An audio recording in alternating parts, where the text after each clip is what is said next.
नादरा की तरफ से तैयार करदा digital power of attorney system एक हमारी और एप्लीकेशन है पाक आईडी ऑनलाइन, उसके ज़रिए बायोमेट्रिक वेरिफिकेशन करता है।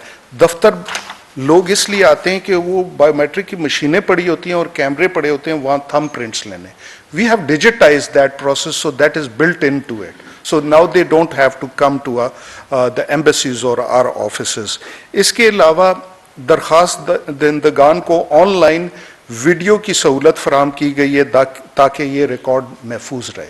सो ऑनलाइन वीडियो की रिकॉर्डिंग और उसका डेटाबेस बनाना जो अदालत में भी अवेलेबल हो, that was a challenge for us, क्योंकि उसके लिए सैन स्टोरेज एरिया नेटवर्क बढ़ाना पड़ता था। So we did all the things. Whoever told us why it can't be done and how it will be a problematic, we have dismantled those barriers. So project के आगाज से अब तक कलील मुद्दत में नादरा ने जदीद तरीन खतूत पर मबनी सॉफ्टवेयर तैयार किया और इसे आलमी सतह पर फ़ाल बनाया है। बहुत सारे जो हमारे कंपेटिटर मुल्क हैं उन्होंने वो अभी तक नहीं किए। So this would be a pioneered project for Pakistan.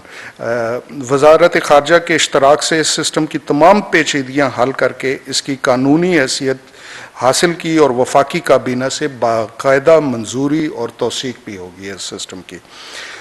वजारत ख़ारजा के स्टाफ और 130 सफारत खानों के अमले को इस सिस्टम की ट्रेनिंग भी प्रोवाइड कर दी गई है। सो कोई ये नहीं कह सकता जब आज ऑनरेबल फॉरेन मिनिस्टर प्रेस करेंगे कि हमें तो ये सिस्टम चलाना नहीं आता था, तो हमने ये भी पहले कर लिया है।